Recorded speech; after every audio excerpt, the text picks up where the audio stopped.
Hi, my name is Mugure Gaduru. I'm the creative lead at Twiva. Welcome back to another episode of Twiva Talks. And today I'm excited to have another guest on our set. And this time it's female, all about women empowerment. So anyways, I'll let her introduce herself first before she introduces herself, we're going to do it different today. We're going to start with quick fire questions just to warm up and see if she's on point. Ama tumfukuze kwa set. So before she introduces herself, let's go for it. Okay. So, Emily. Yes. Let's start by, if you were to rename Nairobi in a day, just for the day, what would you call it? That is such a random question. Because I'm trying to think of a name like in a game that I know of. I don't know. Mm-hmm. But Nairobi just feels very unhinged to me. So I'm trying to think of something unhinged. Okay. You can tell me later. I'll tell you later, yeah. You can think about but it for something now. Unhinged, yeah. What's our president's middle name? Samoei? That's right. She's on point. How many colors are there on the Kenyan flag? 1, 2, 3, 4. 4, right? Yes. 4. Sing the first 2 lines of the national anthem in English. Can I just say, I can't sing. So, it's oh God of all creation, bless this our land and nation. I was a girl guide, yes, and I was a scout at some point. Yeah, so I'm on point with that. Okay. Go into meme mode right now, meme format. Like according to how you're feeling, show us. Like a meme? Yes. What meme? But like show us your face. With my face. I don't know. It's probably like a meme for the office. The way Michael is usually just happy for no reason while everyone just looks weird. Like, what's going on with this guy? Sawa. And yes. Okay. Yeah. And lastly, when did Kenya gain independence? 1963, right? Is on point, yes. What day and what do we normally call it? Like, so I know it. Independence in Kiswahili. Jamhuri? Yes. It's Jamhuri. Yes. Because I usually confuse Jamhuri and something else. But it's actually Jamhuri, 12th December. Yes, okay. So anyways, Emily, welcome. Thank you. To Twiva Talks. Karibu sana. Yes. So we can start by telling us, who is Emily? Yes, so hi everyone. My name is Emily Kidu. I am an influence manager, but who I am, a big part of my identity is that I'm a mom. That's usually like the first thing I say these days. And I'm also a very ambitious human being. It's something that I'm coming to terms with and being okay with, because it's something I never used to think that it was okay to just say. So I was like, greedy to say that you have ambitions and dreams. But yeah, I think that's how I describe myself. Just, yeah. What are 2 things that most people don't know about you? One thing that's weird about you, and one thing that a fun fact about yourself. Okay, so something fun about myself is that, and I don't think this is unique, but I do like it about myself, is that I pick up things really easily. So I don't have, and I told this to someone one point, I don't get imposter syndrome. Because for some reason, it's not that I don't get insecure, but I don't get imposter syndrome, the feeling of I do not belong, because I just pick up things super fast. So, and I think that confidence is something that has been growing, and I've been more aware of it the older I've become. So I think that's an interesting thing about me. A weird thing about me, something weird about me, I think it's tied to the picking up things quickly, is the fact that it's probably like ADHD, although I'm not saying I'm diagnosed, I'm just using it loosely. I will do everything at a go. Like I'll be involved in so many things. Like even here in the office, you'll see me working on this and then on that and then on. So I think that's weird, the fact that my mind can be able to just think about so many things at once, although it can also be like a it can also be on the inverse. It can be something difficult to deal with. I was even about to ask. Yeah. Don't they clash or you get overwhelmed? Yes, sometimes I do get overwhelmed because I get a lot of anxiety at the end of the day, thinking, what did I actually do today? But then I'm getting to a point where I'm figuring out how to manage it and actually how to look at it as a strength. Yeah. And what's one of your biggest pet peeves? One of my biggest pet peeves. So speaking to my brother this week and also my cousin, different conversations. But then the one thing that came across, even I realized it as I was saying it, is with where I've gotten in life, it's been someone who has had to figure out a lot for themselves and has had to teach. I had to teach myself a lot. Yeah. I find it difficult explaining something to someone, especially something that I know is right or true, or this is what we're supposed to be doing. I'll just look at you and I'm like, so you'll ask me, you're maybe going to come and challenge me, or you're going to ask, and I'm going to be like, I don't, just figure it out. Yeah. Get on the same page with me. It's a pet peeve because I know that for most of the times it's usually a challenge to maybe the knowledge that I have and the ability, and you'll find it a lot in this industry. You really have to explain yourself a lot. So it gets annoying because I'm like, I know what I'm talking about, but then it's also something that I have to learn how to manage. So in short, you can't deal with slow people. It's not that they can't deal. It's not about slowness, because that's the thing. I'm down to helping you along because I actually appreciate having to show someone. I get excited when I have to explain something to someone. It's just When they're not grasping. when you're not grasping, when I know you're intentionally not grasping, or you're just being stubborn. exactly. I'm like, I'll do it myself, or just leave it. I'll just figure it out. Yeah. Any hidden talents you have? Hidden talents. I don't think I have any particular talent. Even growing up, like when you're younger? Yeah, I thought at some point in my life, I thought I could sing. I thought I could act. I tried acting. I thought I could draw. I think I'm just good at stuff, basic good at stuff. But I don't think I'm super talented in any particular thing.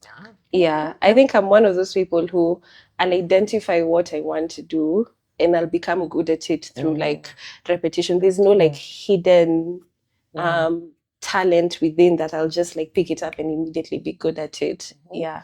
Okay, let's get into your career journey. Yep. What did you want to be when you grew up, when you're younger? So I knew that question is coming and I was actually thinking about it. Yeah. I don't know what I wanted to be. I actually know what I loved. I loved books. I really loved books. Even to this day, I love stories.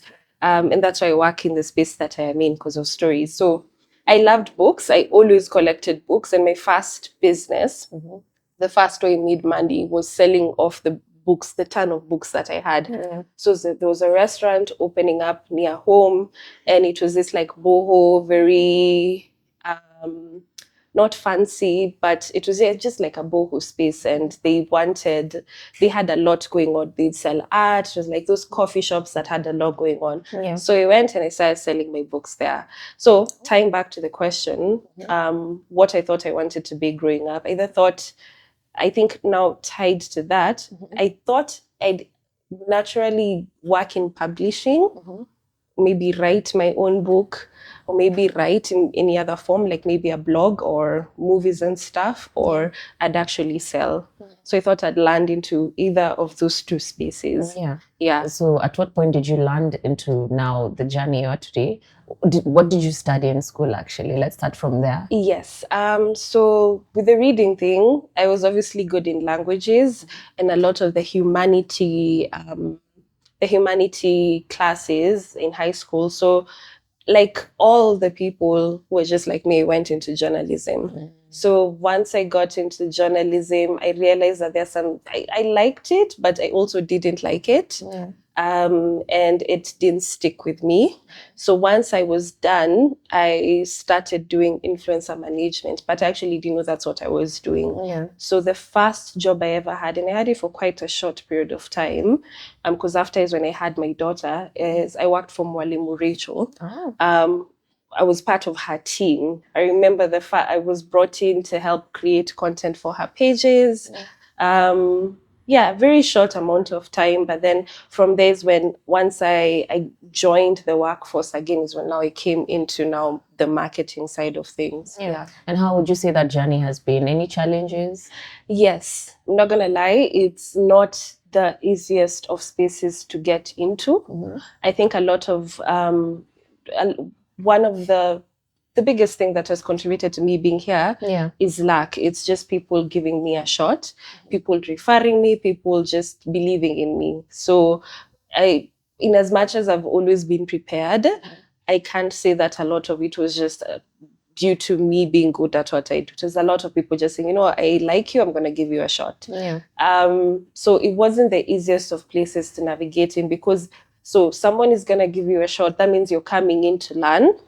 And I'm always open to learning, but learning and the job is not the easiest of things. So you have to prove yourself. You're proving yourself. You have to learn how to fail and fail fast and deal with disappointments and deal with people who know more than you, being able to sit in those spaces and not feel like you want to like the ground to open up and swallow you.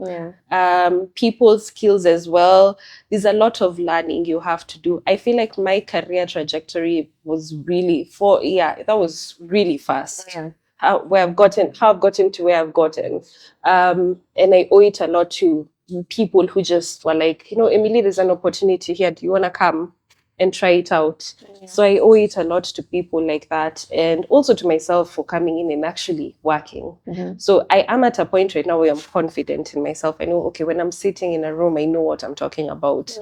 But I am also aware that there's a lot of learning that I have to do. In terms of influencers, I know it's not easy working with influencers.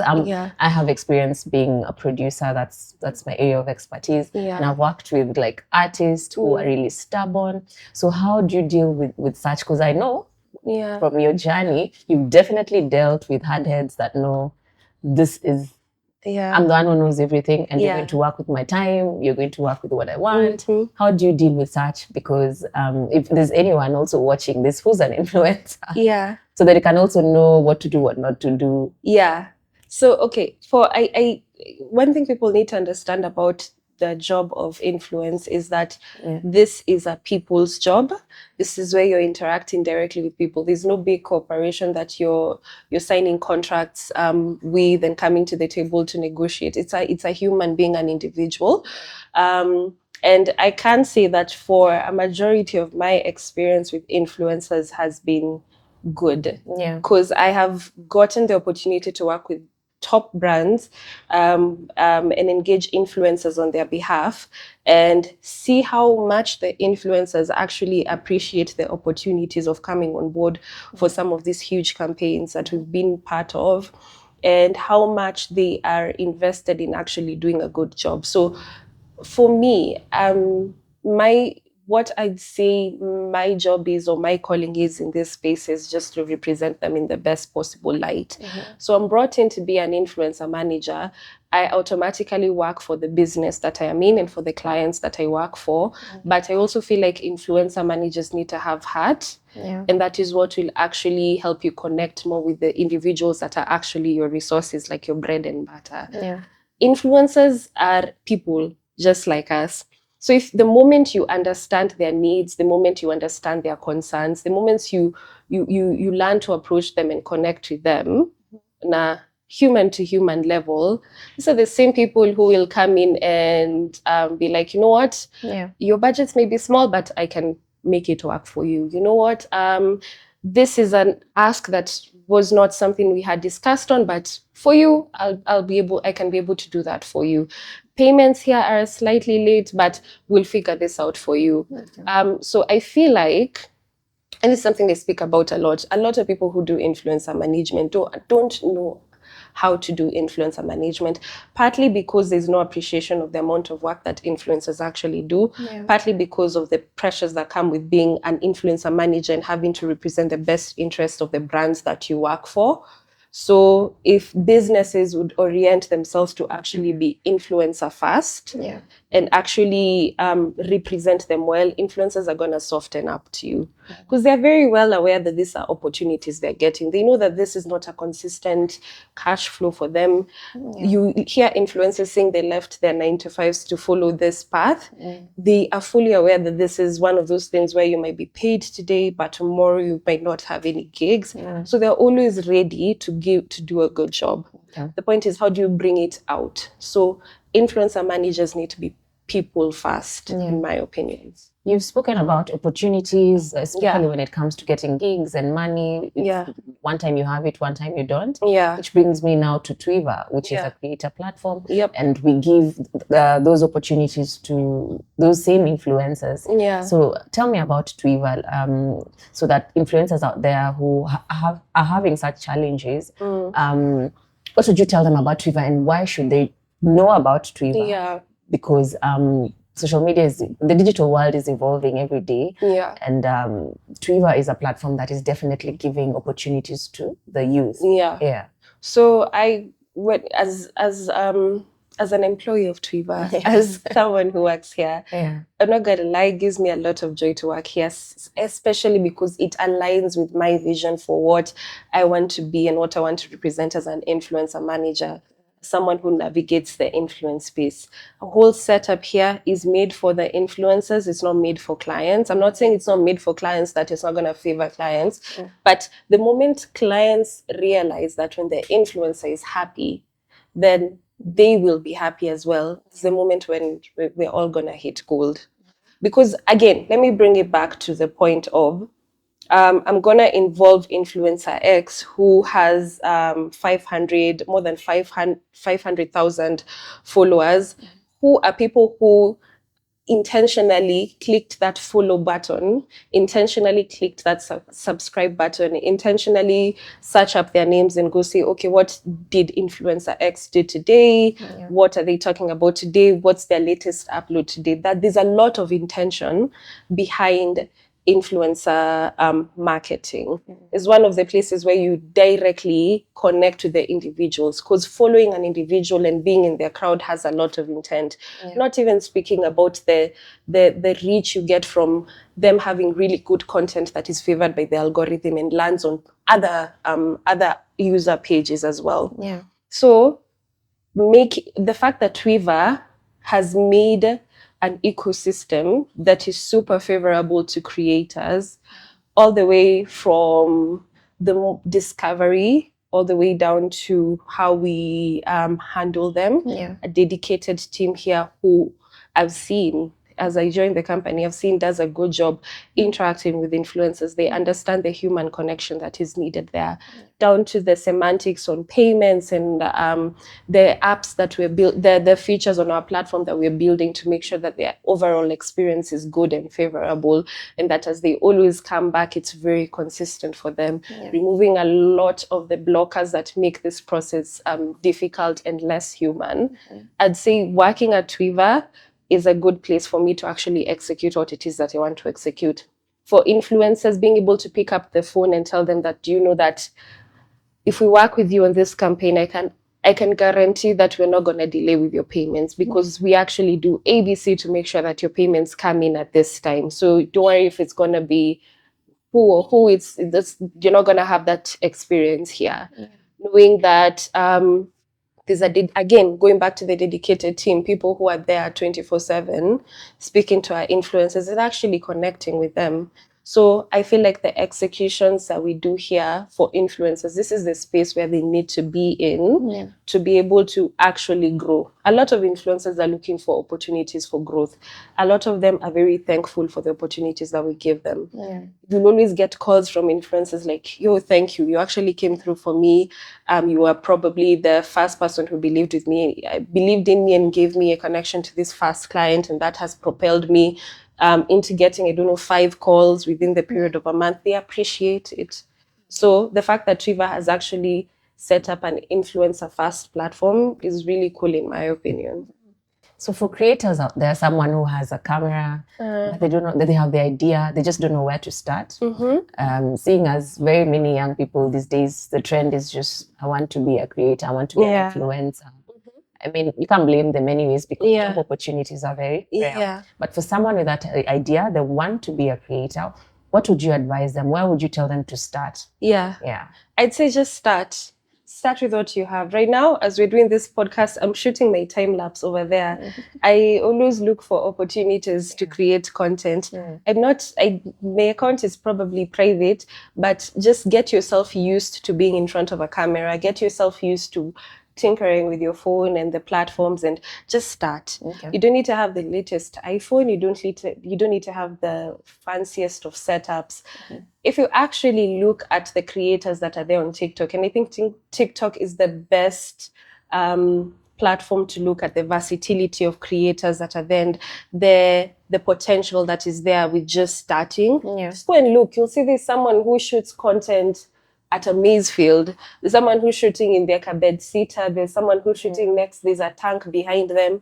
There's someone who shoots day in the life content when they're probably like a matatu conductor, or just start where you're starting. And people will connect with you and people will resonate. Don't worry too much about what other people are doing. The moment you get the curiosity about creating, there's probably something within you that has already sparked. So just kick it off and play around with what you have. The beautiful thing in this space that we live in right now is that the platforms are now realizing that they need to integrate everything within themselves to favor creators, and also to favor themselves, obviously. So again, you don't need the latest software. You don't need if you actually get used to editing within an application, the algorithm favors your content more. If I use TikTok Studio, if I use edits by IG, or if I actually use the IG editing features within the platform, again, just start where you're starting from, and understand that maybe your trajectory as a creator is not going to look the same as someone else's, and that your favorite creator had to start from somewhere. Crazy Kenna started in, I don't know if it was a 1-bedroom or a bed sitter with that mattress of his that looked like his school mattress, and he'd make the funniest content. And right now, I think they're living in Tattoo City or wherever, where all the influencers are in and out of SA. Exactly. Start from wherever you're starting. Your story is important. That's what I'd say. And in terms of monetizing, like for guys, I imagine I actually have a YouTube channel. Yeah. I started it back then. It was about cars. Yeah. So it's about women who don't know about cars. So I'd go to garages and just get tips from mechs about cars. Yeah. So that women don't have to be like, oh, it's making a funny sound. What is that? And I got really impatient. Yeah. When it came to monetizing, I was like, oh my God. I was just like, this is just not working for me. So I just did like 2-3 episodes, and that was it for me. But ideally before, that's the path I really wanted. But then I just got impatient, and I was like, then done. you're like, done. Yeah. I think with the monetizing bit, because again, that's also another disconnect that potential creators, the next talents that are out there are facing is, okay, then how soon will I start making money? I think it's forgetting that you actually need to start and put in the work. But the only way you can stick with it is actually enjoying what you're doing. If you start with something and you're not replicating what someone else is doing, you're actually doing something that you actually enjoy, it will not feel like work, even though it's actually work that you're putting in.